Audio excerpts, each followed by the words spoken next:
Hello friends, Manjusha cooking and ব্লগে একটা নতুন রেসিপিতে আপনাদের সবাইকে স্বাগত। বন্ধুরা, আপনারা এর আগে আমার ব্লগে এবং আর একটা রেসিপিতে দেখেছেন যে আমি আমার বাপের বাড়ি মেদিনীপুর গিয়েছিলাম। তো সেখানে দেশি মুরগি একটা রেসিপি আমি আপনাদের সঙ্গে আজকে শেয়ার করব। তবে এই রেসিপি কিন্তু আমি করছি না, করছে আমার বড় বৌদি। বড় বৌদি এটা খুব ভালো করে। প্রথমে চিকেনটা ম্যারিনেট করে নিচ্ছে। এখানে প্রায় 4 কেজি চিকেন আছে, দেশি চিকেন। প্রথমে বেশ কিছুটা নুন দিয়ে দিল, এবার দিয়ে দিচ্ছে হলুদ গুঁড়ো। পরিমাণ যেহেতু বেশি, তো উপকরণগুলো একটু বেশি বেশি লাগবে। এবার দিয়ে দিচ্ছে বেশ কিছুটা সর্ষের তেল,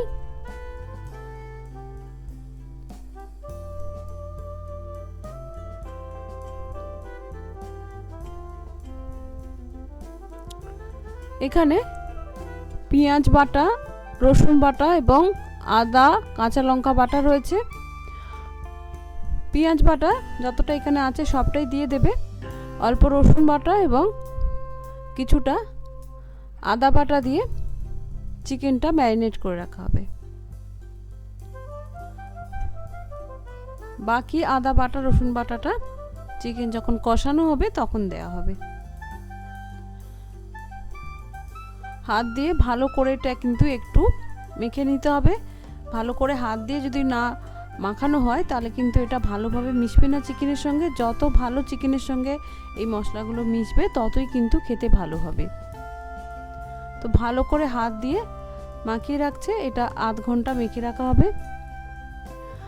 চিকেনটা ম্যারিনেট হতে হতে দেখুন, আমরা সকালে যে রস খেতে গিয়েছিলাম, আপনারা ব্লগে নিশ্চয়ই দেখেছেন, তখন লোকাল বাজার থেকে কিছুটা কাঁকড়া কিনে এনেছিলাম। কাঁকড়া টক খেতে আমার ভীষণ ভালো লাগে। তো সেই কাঁকড়াগুলো মা ছাড়াচ্ছে, কাটছে বটি দিয়ে। কাঁকড়াগুলো জ্যান্ত একদম, পুরো এদিক ওদিক পালিয়ে যাচ্ছে। এখন কাঁকড়ার সময় নয়, তাই মার্কেটে খুব বেশি কাঁকড়া পাইনি, অল্পই পেয়েছিলাম। এবার চিকেনটা শুরু করছে। প্রথমে বেশ কিছুটা সর্ষে তেল দিয়ে দিয়েছে। তা সর্ষের তেলটা গরম হওয়ার পর তাতে দিয়ে দিল বেশ কিছুটা চিনি। এবার চিনিটা পুড়িয়ে নেবে। এই রান্নাটা হচ্ছে উনুনেই কিন্তু খুব ভালো হয় খেতে এটা। দেখুন চিনিটা পুড়ে গেছে।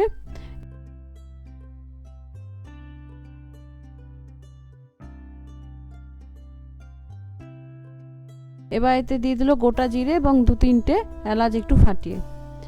এবার কুচানো পেঁয়াজ দিয়ে দিচ্ছে। এখানে পেঁয়াজটা কুচিয়ে নিয়েছে, খুবই ফাইন করে সরু করে কুচানো। চাইলে আপনারা আগে থেকে একটু নুনও মাখিয়ে রাখতে পারেন। এবার পেঁয়াজটা একটু লাল লাল করে ভেজে নেওয়া হবে।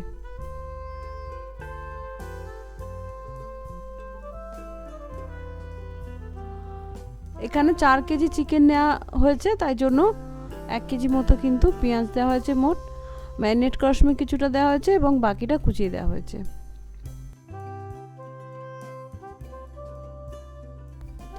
দেখুন পেঁয়াজটা লাল লাল করে ভাজা হয়ে গেছে। পেঁয়াজটা নরম করার জন্য বৌদি মাঝখানে একটু নুন দিয়েছিল, সেটা আমি স্কিপ করে গেছি।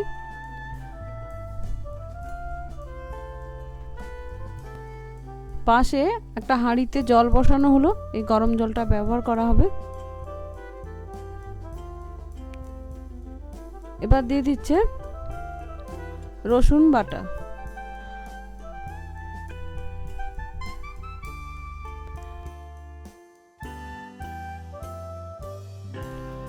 রসুন বাটাটা একটু ভেজে নেবে তেলের মধ্যে।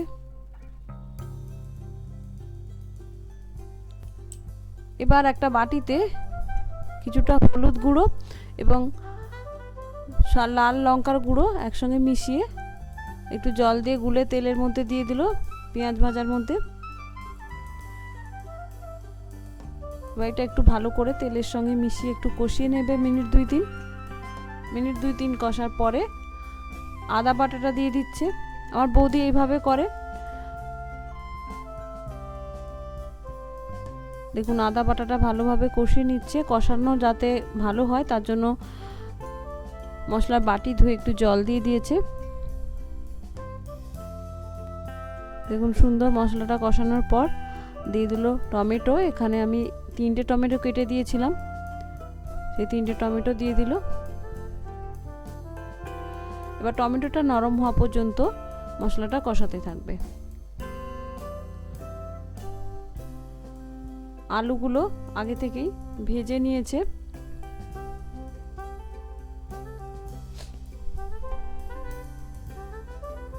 দেখুন সুন্দর কষানো হয়ে গেছে। এবার আমি চিকেনটা দিয়ে দিচ্ছি।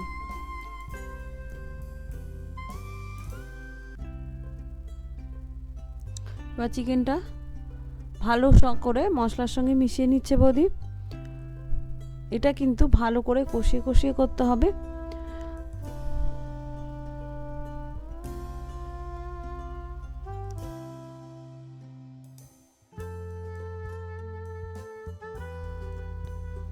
এবার ভেজে রাখা আলুটা দিয়ে দিচ্ছে চিকেনের মধ্যে, যাতে আলুটাও ভালোভাবে সেদ্ধ হয়ে যায়। আলুটা দিয়ে ভালো করে মিশিয়ে তারপরে বৌদি ঢাকা দিয়ে দিচ্ছে। দেখুন ঢাকা দিয়ে দিয়েছিল মিনিট 5, তারপরে আবার ঢাকাটা খুলেছে, দিয়ে একটুখানি কষছে, কারণ এটা বারবার ঢাকা দিতে হবে এবং ঢাকা খুলে করতে হবে। উনুনে যেহেতু করছে সেহেতু একদম কমিয়ে রেখে দেওয়া যাবে না, বারবার খুলে কিন্তু কষতে হবে। দেখুন জল বেরিয়েছে, আবার ঢাকা দিয়ে দিল বৌদি। এভাবে ঢাকা দিয়ে দিয়ে কিন্তু করতে হবে। এই যে আজকে রান্নার জোগাড় কিন্তু এই যে আমার বৌদি ভাই করেছে, আমার মেজো ভাইয়ের বউ। দেখুন বন্ধুরা চিকেনটা সুন্দর কষানো হয়ে গেছে, বারবার খুলে টুলে ঢাকা দিয়ে খুলে ঢাকা দিয়ে খুলে করেছে। তেল বেরিয়ে গেছে আর মাংসের কালারটা দেখুন, যেন মনে হচ্ছে মাটন কষানো হচ্ছে। আর এটা খেতেও কিন্তু বন্ধুরা পুরো মাটনের মতো লাগে। আর আমার বড় বৌদির হাতের এই রেসিপিটা আমাদের খুবই ভালো লাগে।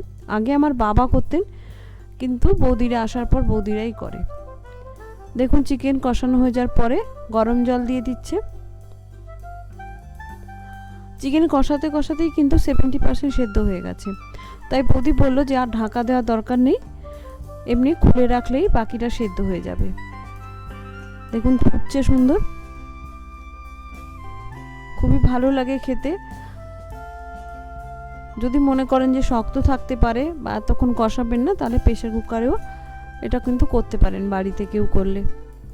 দেখুন 10 মিনিট পরে বৌদি দিয়ে দিল ভাজা জিরে গুঁড়ো, কারণ এতে কিন্তু কোনো রকম জিরে বা ধনে ব্যবহার করা হয়নি আগে। অল্প জিরে গুঁড়ো দিয়ে দিল, ভাজা জিরে গুঁড়ো। এবার দিয়ে দিচ্ছে এলাচ গুঁড়ো। এই সময় কিন্তু উনুনটা নিভিয়ে দেওয়া হয়েছে, যে আঁচ আছে তাতেই কিন্তু ঝোলটা ফুটছে। এবার ঢাকা দিয়ে রেখে দিচ্ছে 10 মিনিট, যাতে ভাজা মশলাটা মিশে যায়। এবার দেখুন 10 মিনিট পরে সবাই খেতে বসে গেছে। এই যে আমার কর্তা, আমার জামাইবাবু, আর এদিকে ভগ্নিপতি, সবাই কলা পাতায় খাচ্ছে।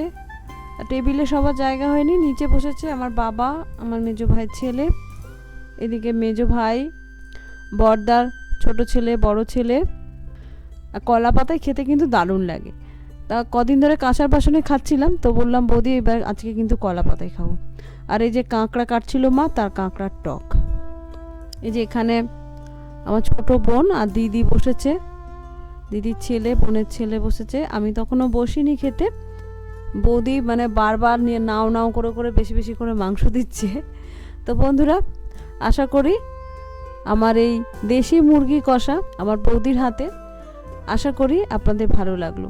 অবশ্যই বাড়িতে ট্রাই করবেন, কলকাতায়ও কিন্তু দেশি মুরগি পাওয়া যায়। আর ভালো লাগলে অবশ্যই আমাকে কমেন্ট করে জানাবেন। ভালো থাকবেন, দেখা হচ্ছে নেক্সট ভিডিও।